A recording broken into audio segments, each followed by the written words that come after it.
नमस्कार दोस्तों, आप सबका मेरे YouTube चैनल सच्चे भगत पर स्वागत है।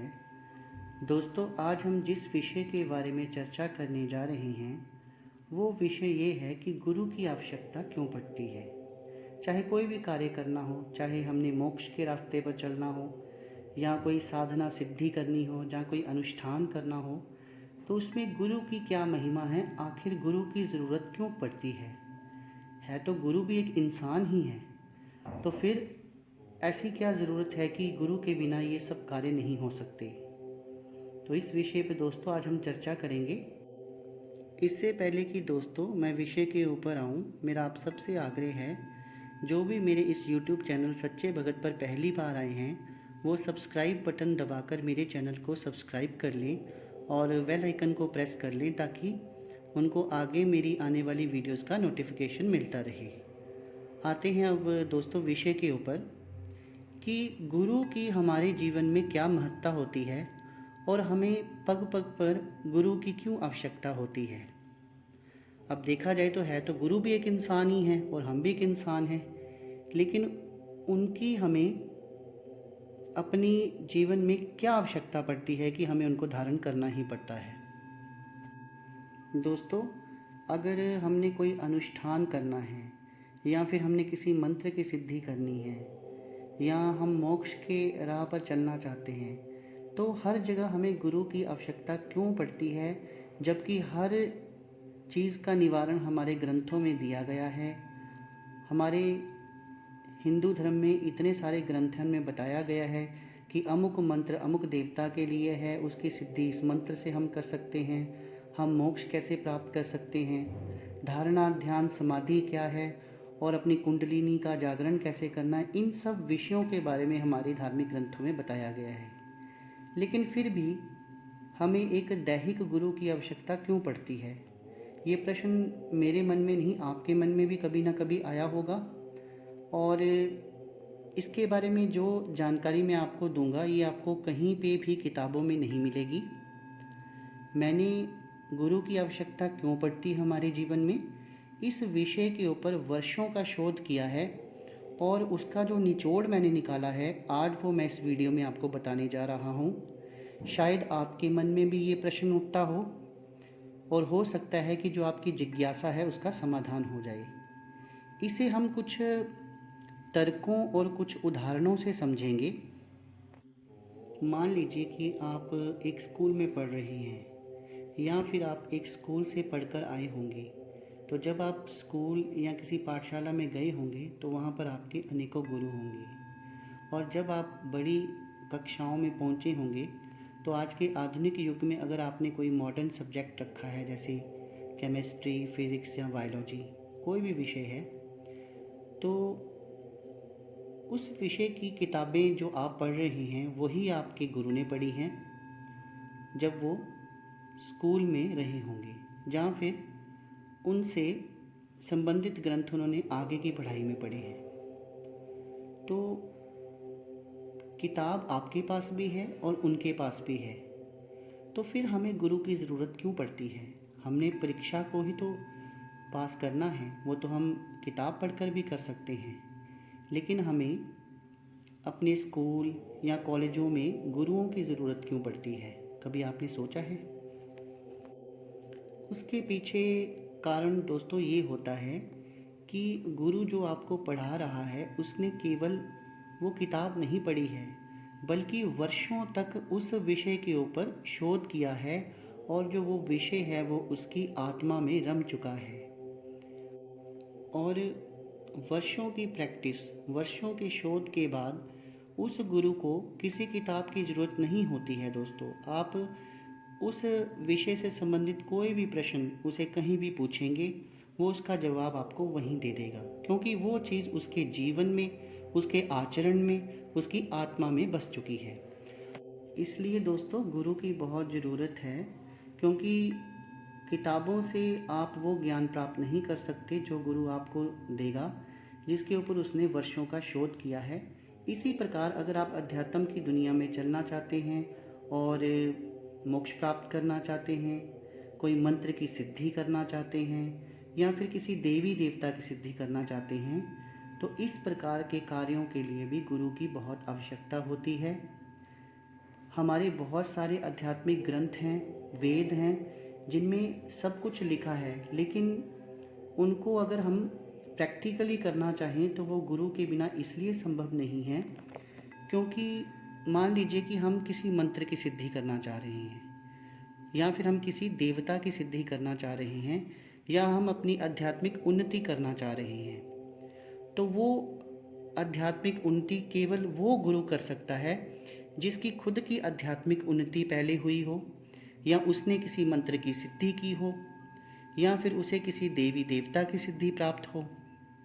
तो उसकी जो आत्मा है, उसके ज़रिए हमारी आत्मा का आध्यात्मिक उन्नतिकरण हो सकता है। अगर सरल शब्दों में मैं कहूँ तो गुरु की आत्मा द्वारा ही हमारी आत्मा का आध्यात्मिक उन्नतिकरण किया जा सकता है। अगर उसने किसी मंत्र को सिद्ध कर रखा है तो उसकी आत्मा हमारी आत्मा को मंत्र सिद्धि के लिए प्रेरित कर सकती है। अगर वो मोक्ष की राह पर चला हुआ है तो उसकी आत्मा जो है वो हमारी आत्मा को मोक्ष पर चलने के लिए प्रेरित कर सकती है।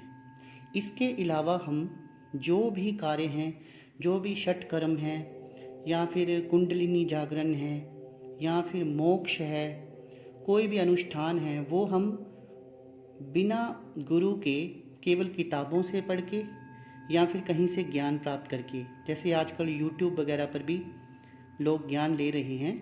ज्ञान लेना कोई बुरी बात नहीं है, लेकिन गुरु के बिना हमारी आध्यात्मिक उन्नति, क्योंकि एक उन्नत व्यक्ति की आत्मा ही दूसरे की आत्मा को जागृत कर सकती है।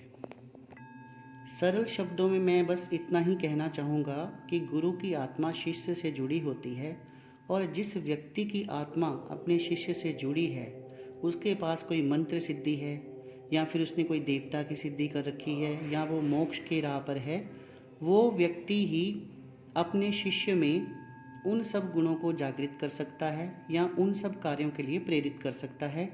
इसके अलावा किसी भी प्रकार की सिद्धि जो है व्यक्ति वो किताबों से पढ़कर या यूट्यूब चैनल से पढ़कर नहीं कर सकता। हाँ, ईश्वर की भक्ति वो कर सकता है, उसको ग्रंथों में से और इंटरनेट से अपने देवी देवताओं की पूजा कैसे करनी है इसका थोड़ा बहुत मार्गदर्शन मिल सकता है। लेकिन हमारे देश में दोस्तों 98% गुरु ऐसे हैं जिन्होंने ढोंग रचाया हुआ है। अगर कोई व्यक्ति कुछ दिन भगवत गीता का सम्मेलन कर ले रहा है तो वो अपने आप को बहुत बड़ा गुरु समझ रहा है, या फिर कुछ गुरु तो ऐसे ढोंगी हैं, वो शिष्य के कान में कोई मंत्र फूंक रहे हैं और कह रहे हैं कि हमने उसको गुरु दीक्षा दे दी है, और साल के बाद गुरुवर का जन्मदिन मनाया जा रहा है और शिष्यों से उपहार इकट्ठे किए जा रहे हैं। तो दोस्तों, इस तरह के व्यक्तियों के पीछे नहीं लगना चाहिए। इंटरनेट पे भी आपको काफ़ी साधु संत मिल जाएंगे, और किताबों में भी अध्यात्म के बारे में काफ़ी ज्ञान मिल जाएगा। लेकिन हमारे देश में 98% जो साधु संत हैं, बड़े बड़े गुरु हैं, उनके अपनी आध्यात्मिक उन्नति नहीं हुई है, तो वो दूसरों की आध्यात्मिक उन्नति क्या करेंगे। आध्यात्मिक उन्नति तो उन्हीं की है जो सिर्फ कंदराओं में बैठे हैं, हिमालय पर्वत पर बैठे हैं और वर्षों की तपस्या कर रहे हैं। इस तरह के गुरु जो हैं वो ही शिष्यों का सही मार्गदर्शन कर सकते हैं। दोस्तों, अब मैं आपको एक और उदाहरण देता हूँ कि ये जो गुरु हैं जो 98% में आते हैं, ये वो अंधे हैं। एक बार क्या हुआ कि गांव था, उसमें एक अंधा नदी के किनारे बैठा हुआ था। तो वहीं पर दूसरा अंधा आता है और वो उसको बोलता है कि मुझे बहुत भूख लगी हुई है और प्यास भी बहुत लग रही है, मैं काफ़ी दिनों से भूखा हूँ, मुझे कृपया करके मंदिर का रास्ता दिखाएं ताकि वहाँ पर कुछ भोग प्रसाद ही खा लूँ। तो जो पहले वाला अंधा वहाँ खड़ा होता है वो बहुत खुश होता है कि ये मेरे को रास्ता दिखाने के लिए बोल रहा है। उसमें थोड़ा अहंकार आ जाता है और वो उसको पकड़कर मंदिर की ओर ले चलता है। थोड़ी दूर जाकर एक खड्डा आता है और उस खड्डे में दोनों गिर जाते हैं। वो खड्डा इतना गहरा होता है कि उनकी कोई आवाज़ भी नहीं सुन पा रहा होता, और उन दोनों को चोट लग जाती है और वो चोट में करा रहे होते हैं। जब दूसरा अंधा पहले अंधे को पूछता है कि जब तुम्हें स्वयं नहीं दिखता था तो तुमने मुझे राह दिखाने की कोशिश क्यों की, तो पहला अंधा कहता है कि मैं थोड़ा अहंकार में आ गया था। तो दोस्तों, आजकल कलयुग में जो गुरु हैं ये यही अहंकारी गुरु हैं, जिनकी अपनी आध्यात्मिक उन्नति तो हुई नहीं है, तो वो दूसरों की आध्यात्मिक उन्नति क्या करेंगे। तो आज जो जानकारी जो मैंने आपको दी है, वो जानकारी कैसी लगी कि हमें गुरु की आवश्यकता क्यों पड़ती है। गुरु की आवश्यकता हमें दोस्तों अपनी आध्यात्मिक उन्नति के लिए इसलिए पड़ती है क्योंकि जिसकी आत्मा में अध्यात्म बसा हो, या जिस व्यक्ति ने कोई सिद्धि प्राप्त कर रखी हो, या किसी देवी देवता की सिद्धि प्राप्त कर रखी हो, या जिसकी कुंडलिनी जागृत हो, वही व्यक्ति, वही गुरु अपनी आत्मा से शिष्य की आत्मा में वो गुण पैदा कर सकता है। इसके बिना आप जितना मर्जी पूजा पाठ कीजिए, जितने मर्जी अनुष्ठान कीजिए, आपकी आध्यात्मिक उन्नति नहीं हो सकती। दोस्तों, आपने कई बार देखा होगा कि हम बड़े चाव से घर में पशु पक्षी पालते हैं या फिर गौ माता को रखते हैं, तो हमारे पर कोई आँच आए उससे पहले कई बार पशु पक्षियों की मौत हो जाती है। उसका भी यही कारण होता है कि उनकी आत्मा जो है वो हमारी आत्मा से जुड़ी होती है, और उन पशु पक्षियों की आत्मा भी हमारी आत्मा के हित को चाहती हैं। तो दोस्तों, आज के विषय के बारे में दी गई जानकारी आपको कैसी लगी? अगर मेरे द्वारा दी गई जानकारी आपको अच्छी लगी हो तो मेरी वीडियो को लाइक कर देना और ज़्यादा से ज़्यादा शेयर कर देना। मेरी वीडियो को देखने के लिए धन्यवाद। ओम नमः शिवाय, ओम नमः शिवाय, ओम नमः शिवाय।